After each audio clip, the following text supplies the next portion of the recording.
राधे राधे, जय श्री कृष्णा। दोस्तों, आज मैं वैशाख माह की छठे अध्याय की कथा सुनाने वाली हूँ, तो आप वीडियो के अंत तक बने रहें। वैशाख माह को माधव मास भी कहा जाता है।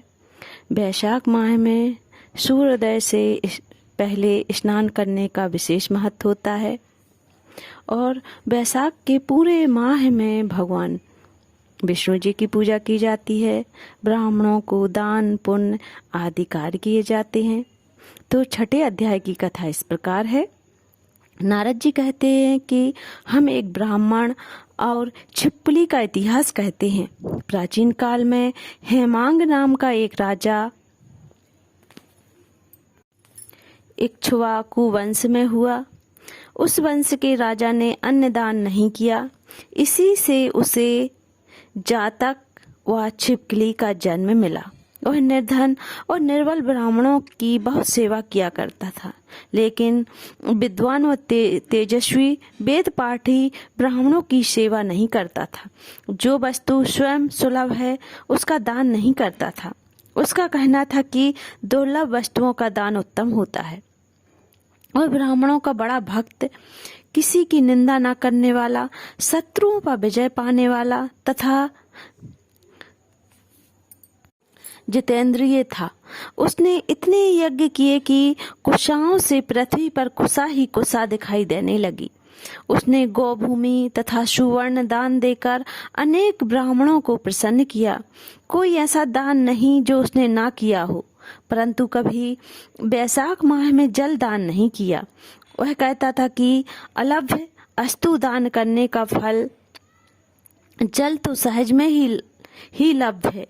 अतः वह राजा लूले लंगड़े अंधे और जीविकाहीन ब्राह्मणों की सेवा किया करता था, किंतु वेद पाठी तत्वज्ञानी और ब्रह्मवादियों की पूजा नहीं किया करता था। वह कहता था कि विख्यात ब्राह्मणों की सेवा तो सब ही करते हैं, अनाथ अनपढ़ लूले लंगड़े और दरिद्रों की दुर्गति हो और यही दया के पात्र हैं। इस दोष के कारण 3 जन्म तक उसको जातक की योनि मिली, फिर 1 जन्म गिद्ध बना, फिर 7 जन्म तक कुत्ते की योनि मिली, फिर एक राजा के महल में छिपकली योनि में उत्पन्न हुआ।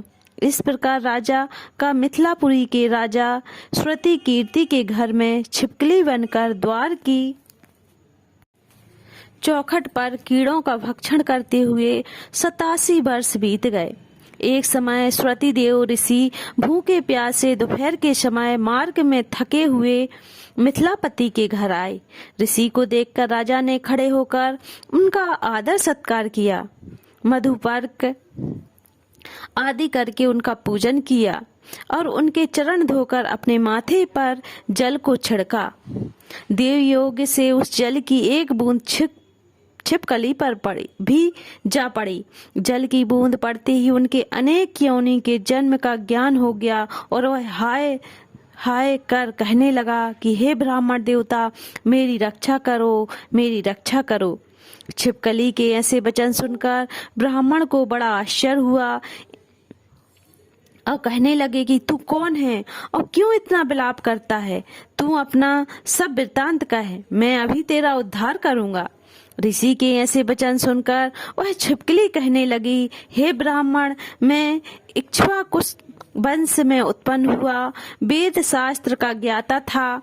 मैंने अनेक गोदान और यज्ञ दान तथा बहुत दान दिए और धर्म पूर्वक राज्य भी किया, तो भी मुझे स्वर्ग ना मिला। 3 जन्म तक जातक और 1 जन्म तक कुत्ते की योनि में रहा।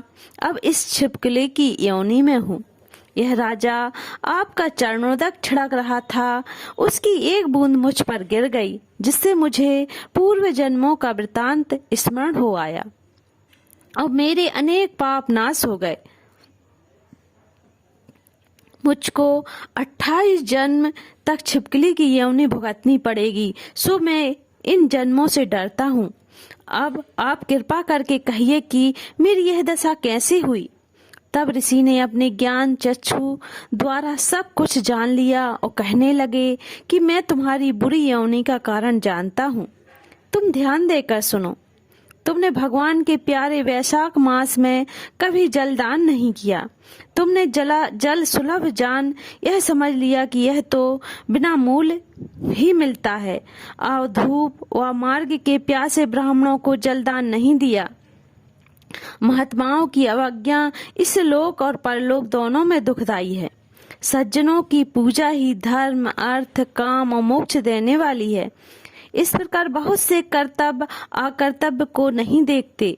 जैसे मंद आदमियों की संगति से कुछ फल नहीं मिलता, वैसे ही तीर्थ और मूर्तियों से भी तत्काल कुछ फल नहीं मिलता, परंतु महात्मा तो दर्शन मात्र से ही पवित्र कर देते हैं। साधु सेवा से कोई सज्जन दुखी नहीं होता।